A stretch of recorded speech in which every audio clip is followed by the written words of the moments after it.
প্রিয় BA six সেমিস্টারের ছাত্রছাত্রীরা, আজকে আমি যে বিষয় নিয়ে আলোচনা করব সেটি হচ্ছে তোমাদের যে কম্পালসারি যে বেঙ্গলি রয়েছে তোমাদের LCC 2, এই সাবজেক্ট থেকে আজকে আমি তোমাদের একটি গুরুত্বপূর্ণ প্রশ্ন, যে প্রশ্নটি আসার সম্ভাবনা প্রবল রয়েছে সেরকমই একটি প্রশ্নের উত্তর নিয়ে আলোচনা করব।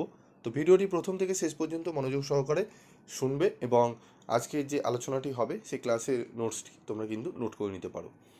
তো প্রশ্নটি কি, সংবাদ প্রভাকর পত্রিকাটি কত সালে কার সম্পাদনায় প্রকাশিত হয়? বাংলা সাময়িক পত্রের ইতিহাসে এই পত্রিকাটির গুরুত্ব নির্ণয় করো। সংবাদ প্রভাকর পত্রিকাটি 1831 সালে 28শে জানুয়ারি ঈশ্বরচন্দ্র গুপ্তের সম্পাদনায় প্রকাশিত হয়।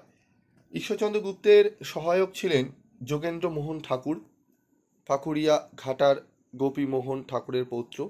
পত্রিকা প্রকাশের 1.5 বছর পর তার মৃত্যুতে পত্রিকার কাজ বিঘ্নিত হয়। প্রথমে সাপ্তাহিক, তারপর ঠিক আছে তোমাদের পারত্রয়িক, পরে দৈনিক রূপে প্রকাশিত হতো পত্রিকাটি। যোগেন্দ্রমোহনের বাড়িতে প্রভাকর যন্ত্রালয় স্থাপিত করে 1832-এর 25শে মে পর্যন্ত এটি প্রাথমিকভাবে প্রকাশিত হতো।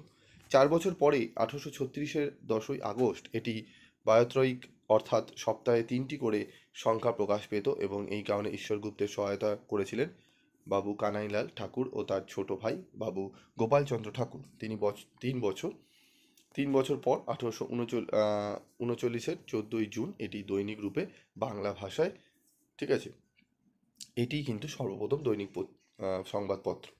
এটি ভারতীয় ভাষায় দ্বিতীয় দৈনিক পত্রিকা। 1853 সাল থেকে এটির মাসিক সংস্করণ প্রকাশ পেতে থাকে।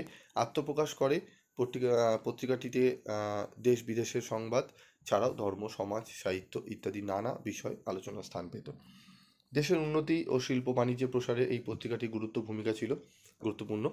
এছাড়া জগদীশ্বরের মহিমা কীর্তন, নীতিকাব্য, মহিষীদের জীবন বৃত্তান্ত এবং প্রাচীন কবিদের অপ্রকাশিত রচনা, জীবনচরিত প্রকাশ এই পত্রিকাটির সাংস্কৃতিক গুরুত্ব বৃদ্ধি করেছে।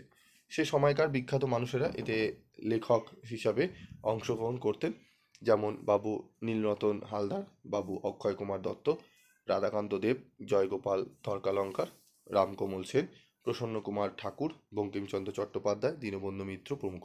পত্রিকাটি একই সঙ্গে সংবাদ প্রেরক ও সাহিত্য রস সৃষ্টির কাজ করেছিল। ঈশ্বরগুপ্ত প্রাচীন কবিদের রচনা ও জীবন সংগ্রহ করে তাদের অস্তিত্বকে চিরস্থায়ী করেছিলেন। এদের মধ্যে ছিলেন কবিরঞ্জন রামপ্রসাদ সেন, রামমোহন বসু, রামনিধি গুপ্ত, ঠিক আছে, নৃসিংহ, লক্ষ্মীকান্ত বিশ্বাস, ঠিক আছে, প্রমুখ ব্যক্তি। 1859 সালে ঈশ্বরগুপ্তের মৃত্যুর পর রামচন্দ্র গুপ্তের সম্পাদনায় পত্রিকাটি আরও কিছুদিন চলেছিল, কিন্তু সাংবাদিক হিসাবে ঈশ্বরগুপ্তের দক্ষতা এবং ভাষা ও সাহিত্যে এই পত্রিকাটির সামগ্রিক অবদান ঈশ্বরগুপ্তের হাত ধরেই সংগঠিত হয়েছিল। সংবাদ প্রভাকরের পাতা থেকে ঈশ্বরগুপ্তের একটি রচনার অংশ এখানে দৃষ্টান্ত স্বরূপ দেওয়া হলো। রাজা রামমোহন রায় যৎকালের বঙ্গভাষা শ্রীবৃদ্ধি সাধনে অনুরাগী হয়েন তাহার অল্প দিন পূর্বে, ঠিক আছে।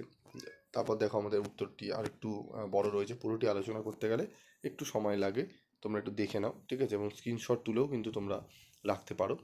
এই উত্তরটি কিন্তু টু দি পয়েন্ট অ্যান্সার করেই তোমাদের করা হয়েছে এবং অ্যাকুরেটভাবে তোমাদের চেষ্টা করা হয়েছে করার, যাতে তোমরা ভালো মার্কস কিন্তু পেতে পারো।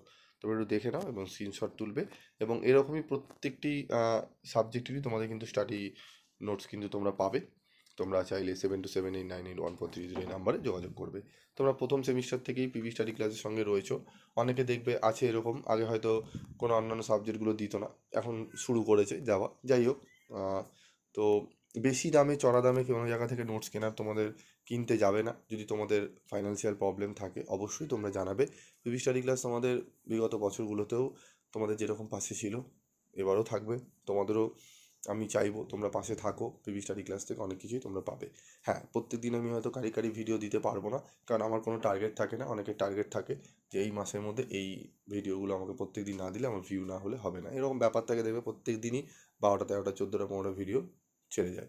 আমার পক্ষে সম্ভব না, তোমাদের রিকোয়েস্ট অনুযায়ী আমি ছাড়ি। তোমাদের এই প্রশ্নের উত্তরটি রিকোয়েস্ট ছিল, তাই জন্য আমি ছেড়েছি, এবং আরও অনেক প্রশ্নের সাবজেক্টেরও রিকোয়ারমেন্ট আছে। আমি আস্তে আস্তে রিকোয়ারমেন্ট অনুযায়ী আমি দিই, নাহলে আদারওয়াইজ আমি কিন্তু বেশি ভিডিও দিই না, কারণ পড়াতে হয়। অনেকে হয়তো পড়ানো টড়ানো থাকে না, শুধু নোটস বানিয়ে খালি সেল করার এই সমস্ত প্রবণতা থাকে অনেক জায়গায়। যাই হোক, আজকের মতো ভিডিওটি শেষ করছি, দেখা হচ্ছে পরবর্তী ভিডিওতে। সকলে ভালো থেকো, সুস্থ থেকো।